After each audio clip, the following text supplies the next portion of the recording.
ហេតុអីចង់រឹបអូសយកតំបន់នេះធ្វើជាដីរដ្ឋវិញអញ្ចឹងស្ដាប់ខ្ញុំមានតែចវាយខ្ញុំម្នាក់គត់ដែលហ៊ានទិញដីពូក្នុងតម្លៃ10 លានរៀល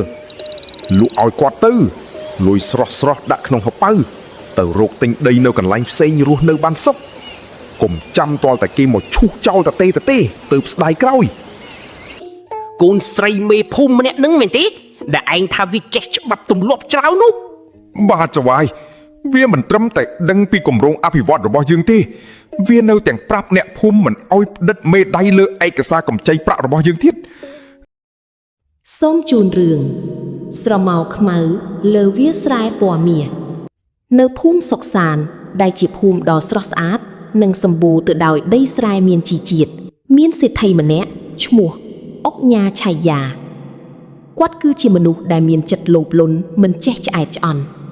ពេលដែលគាត់ដឹងថារដ្ឋាភិបាលក្រុងនឹងសាងសង់តំបន់សេដ្ឋកិច្ចពិសេសនៅក្បែរនោះគាត់ក៏ចាប់ផ្ដើមរៀបចំផែនការអាក្រក់ដើម្បីលេបយកដីស្រែរបស់ប្រជាជនក្នុងតម្លៃថោកបំផុតអុកញ៉ាឆៃយ៉ាបានបញ្ជាឲ្យកូនចៅចំណិតរបស់ខ្លួនឈ្មោះអាខ្លានិងគ្នារបស់គេដែលជាមនុស្សមានមុខមាត់កាចសាហាវនិងពូកែខាងគំរាមកំហែងឲ្យចុះទៅភូមិដែលរដ្ឋាភិបាលក្រុងនឹងសាងសង់តំបន់សេដ្ឋកិច្ចពិសេសនៅក្បែរនោះល្បិចកលដំបងរបស់អុកញ៉ាឆៃយ៉ាបានបញ្ជាឲ្យអាខ្លាដើរតួជាអ្នកមានចិត្តធម៌ដោយផ្ដល់ប្រាក់កម្ចីដល់អ្នកភូមិដែលខ្វះខាតសម្រាប់ទិញជីឬព្យាបាលជំងឺនិងយកទៅប្រើប្រាស់ធ្វើអ្វីផ្សេងទៀតតាមតែអ្វីដែលអ្នកភូមិចង់បានខណៈពេលដែលលោកពូតាកំពុងអង្គុយជូតញើសទាំងហត់នឿយបន្ទាប់ពីការងារស្រែចម្ការរួចមកអាខ្លាបានដើរចូលមកដោយរឹកពីជាអ្នកធំរួចឈប់ពីមុខពូតាទាំងញញឹមចម្លែកហើយនិយាយទៅកាន់ពូតាថាយ៉ាងម៉េចដែរពូមើលទៅស្រូវឆ្នាំនេះហាក់ដូចជាមិនសូវល្អសោះចុះបើឆ្នាំក្រោយរត់គេបិទបន្លាយទឹកខាងលើទៀតពូគិតយ៉ាងម៉េចពូតាងើបឈរឡើងទាំងភ្ញាក់ផ្អើលបន្ទាប់ពីបានឮបែបនេះ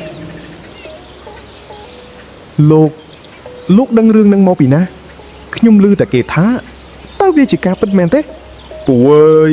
ខ្ញុំមកនេះគឺក្នុងនាមជាអ្នកអាណិតពូទេព័ត៌មានខាងក្នុងគេថាគេនឹងរឹបអូសយកតំបន់នេះធ្វើជាដីរដ្ឋក្នុងពេលឆាប់នេះ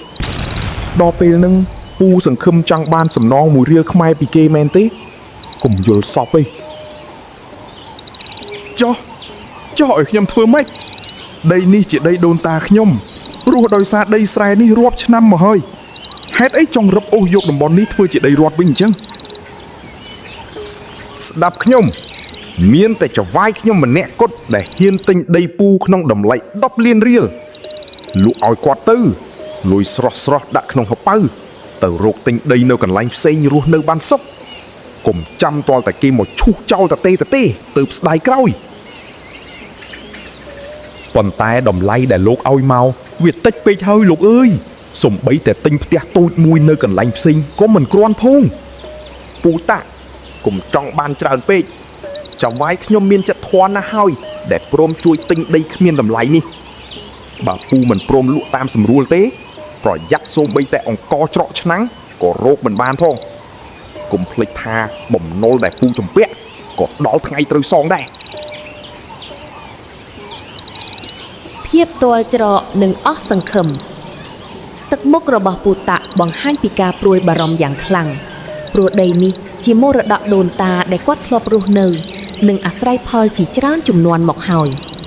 នឹងត្រូវរត់ដកហូតពូតាមានអារម្មណ៍ដូចជាមេឃរលំសង្កត់ពីលើពូតាគាត់បានបរទេះគោមកផ្ទះវិញដើម្បីយកដំណឹងមួយនេះប្រាប់អ្នកភូមិហើយគាត់មានអារម្មណ៍ថាខ្លួនឯងទន់ខ្សោយនិងគ្មានអំណាចអ្វីតទល់នៅពេលដែលអាខ្លាយកបញ្ហាបំណុលមកគំរាមកំហែងបន្ថែមពីលើវិបត្តិដីធ្លី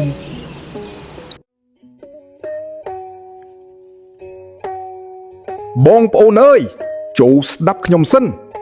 ភូមិសុកសានរបស់យើងកំពុងជួបគ្រោះធំហើយមានរឿងអីពូតាមិនក៏វាយជួងប្រកាសអាសន្នទាំងមេចិត្តងងឹតបែបនេះអំបាញ់មិញនេះអាខ្លា កូនចៅអុកញ៉ាឆាយាវាបានទៅជួបខ្ញុំនៅឯស្រែវាប្រាប់ថាដីភូមិយើងទាំងអស់នឹងត្រូវគេរឹបអូសយកធ្វើជាដីរដ្ឋហើយវាមកបញ្ចុះបញ្ចូលឲ្យយើងលក់ដីឲ្យចៅវាយវាក្នុងតម្លៃថោកទាបបំផុត ស្លាប់ហើយវាតបតែមកជួបខ្ញុំកាលពីម្សិលមិញដែរវាថាបើមិនលក់ទេវានឹងរឹបអូសផ្ទះខ្ញុំតាមរយៈបំណុលដែលជំពាក់ក្រុមហ៊ុនវាបន្តិចក្រោយមកឈើវីដែលជាកូនស្រីរបស់លោកមេភូមិដែលមានចំណេះដឹងជ្រៅជ្រះមានបញ្ញាវាងវៃបានស្ដាប់ឮការសន្ទនានេះទាំងអស់បានដើរមកដល់រួចក៏បានប្រាប់ទៅកាន់អ្នកភូមិថាបងប្អូនស្ដាប់ឲ្យច្បាស់នេះគឺជាល្បិចឡោមព័ទ្ធកាត់ផ្ដាច់របស់ពួកសេដ្ឋីលោភលន់ពួកវាបង្កើតព័ត៌មានคล้ายៗឲ្យយើងភ័យខ្លាចដើម្បីឲ្យយើងលក់ដីឲ្យវាដោយបង្ខំចិត្តបើបងប្អូនម្នាក់យល់ព្រមលក់តាមវានោះភូមិយើងនឹងរលីបាត់ឈ្មោះពីផែនទីមិនខាន ក្មួយឆាវីអាខ្លាវានិយាយច្បាស់ណាស់ថាជារឿងរបស់រដ្ឋពូខ្លាចតែយើងរឿងរស់នឹងត្រូវបាត់បង់ទាំងស្រុង ពូតារដ្ឋមិនមែនដកហូតដីប្រជាជនដោយគ្មានច្បាប់ទម្លាប់និងសំណងសមរម្យនោះទេនេះគឺជាល្បិចបំភ័យដើម្បីបង្ខំទិញខ្ញុំបានពិនិត្យប្លង់មេនៃគម្រោងអភិវឌ្ឍខេត្តយើងហើយដីភូមិយើងមិនស្ថិតក្នុងតំបន់ដកហូតនោះទេប៉ុន្តែវាជាដីដែលមានតម្លៃខ្ពស់នៅថ្ងៃអនាគតទើបសេដ្ឋីម្នាក់នោះចង់បានខ្លាំងចុះបើវាយកឯកសារមកឲ្យយើងផ្តិតមេដៃតើយើងដឹងថាមួយណាខុសមួយណាត្រូវទៅក្មួយ នឹងហើយជាចំណុចសំខាន់ចាប់ពីថ្ងៃនេះទៅបើមានអ្នកណាចោះមកឲ្យផ្តិតមេដៃឬចោះកិច្ចសន្យាអ្វីទាំងអស់ដាច់ខាតកុំផ្តិតបងប្អូនត្រូវយកឯកសារនោះមកឲ្យខ្ញុំពិនិត្យមើលជាមុនពួកវាប្រើច្បាប់មកបោកយើងត្រូវប្រើចំណេះដឹងមកតតាំងនឹងពួកវាវិញបន្ទាប់ពីឮឆូវីនិយាយបញ្យលហើយអ្នកភូមិទាំងអស់គ្នាសប្បាយរីករាយណាស់ហើយពួកគេមានកម្លាំងចិត្តនិងរួបរวมគ្នាដើម្បីប្រឆាំងនឹងអ្នកមានអំណាចបន្តទៀតដើម្បីភូមិរបស់ពួកគេក្នុងបន្ទប់ធ្វើការដ៏ប្រណិតរបស់អុកញ៉ាឆៃយ៉ាគាត់កំពុងមើលផែនទីក្នុងភូមិសុកសានហើយគិតក្នុងចិត្តថាមិនយូរទៀតទេដីទាំងនោះនឹងคล้ายជារបស់ខ្លួនជាក់ជាពុំខានតែគាត់មិនទាន់ដឹងទេថាគម្រោងការរបស់គាត់បានបរាជ័យហើយ